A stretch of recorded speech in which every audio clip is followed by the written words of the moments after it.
आप देखो।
सूर्य के सहस्र नाम सुनते सुनते आप थक जाएंगे।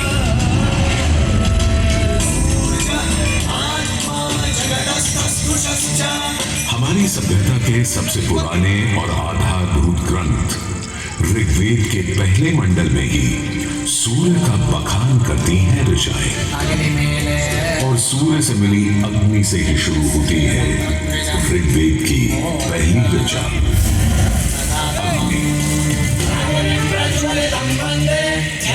जो सूर्य के प्रकाश और ऊष्मा में थी।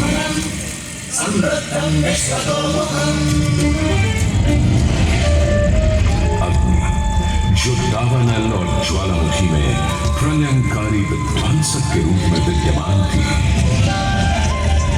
अग्नि जो चौखट पर पहरेदार तथा चूल्हे में एक मित्र के रूप में भी मौजूद थी।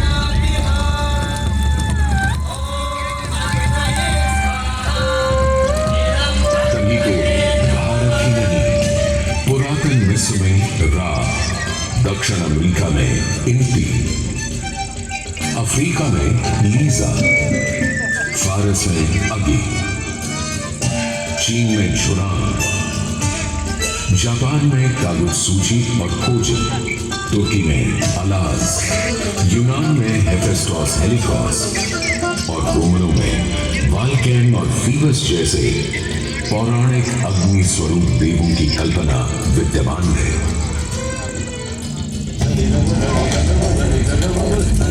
भारत में मान्यता है सूर्य ऋषि कश्यप और अदिति का पुत्र है। कहते हैं जब सूर्य की शादी विश्वकर्मा की पुत्री संजना से हुई तो संजना उसकी चमक से इतनी परेशान हो गई कि पिता विश्वकर्मा को छाया का निर्माण करना पड़ा, और तभी से चल रहा है सूरज की रोशनी के साथ धूप छांव का खेल। उन्होंने सूर्य के कुछ टुकड़े काटकर उसी से गढ़ दिए थे भगवान विष्णु का चक्र, शिव का त्रिशूल, कुबेर की गदा और कार्तिकेय का भाला। किंतु इतना होने के बाद भी सूर्य बिना रुके अपने 7 श्वेत अश्वों के रथ पर आरूढ़ आकाश की परिक्रमा करता ही रहता है, करता ही रहता है। असल में हमारे मानव बनते और 2 पैरों पर खड़े होते ही हम समझ गए थे सूर्य का प्रचंड प्रताप और प्रकाश उसकी जीवनदायिनी शक्ति। हर पल बदलते संसार में, हर रात घटते बढ़ते चांद वाले आकाश में केवल एक सूर्य ही है जो हर रोज सही समय पर उदय होकर हमारी दुनिया को जगमग, जागृत और जीवित कर देता है और हमें एक अवश्यम भावी स्थायित्व का आभास देता है।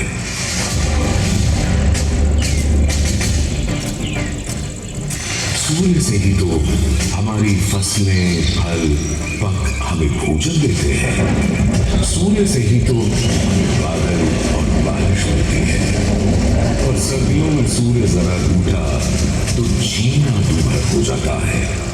पेड़ों के पत्ते झड़ जाते हैं, वन्य जीवन गुप्त होकर लुप्त हो जाता है और पूरी दुनिया बेरंग सफेद हो जाती है।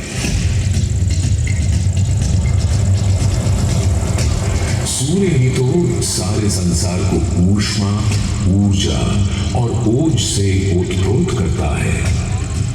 इसीलिए तो ऋग्वेद में कहा है, कांतिमय ईश जनों का मुख प्रकट हुआ है सूर्योदय के साथ। हे ईश्वर, इस आदित्य के उदय के साथ हमें अंधकार, दुर्भाग्य और पाप दोषों से भी बंधन मुक्त कर देना आज।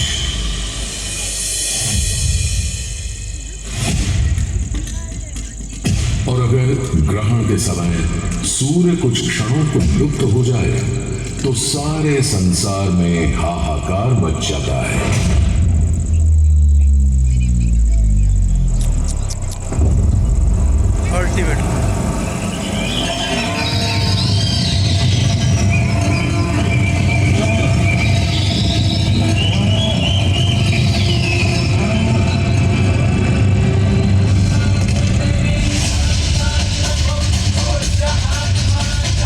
सूर्य के अनंत गुणों का प्रभाव ही तो है कि सारे संसार में आदिकाल से सूर्य की अर्चना, आराधना और सूर्य मंदिरों का निर्माण होता रहा है।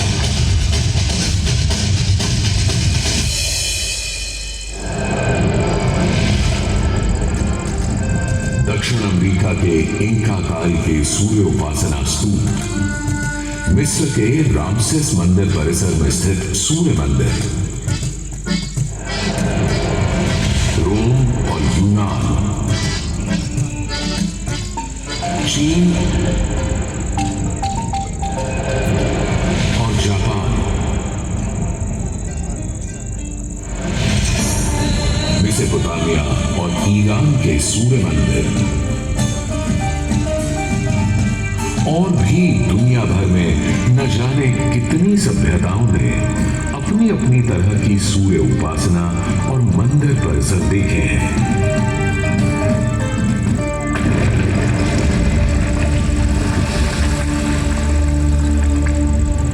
उत्तर में कश्मीर में बना मार्तंड मंदिर, जहां भारत भर के मंदिर परिसरों में सबसे विशाल है।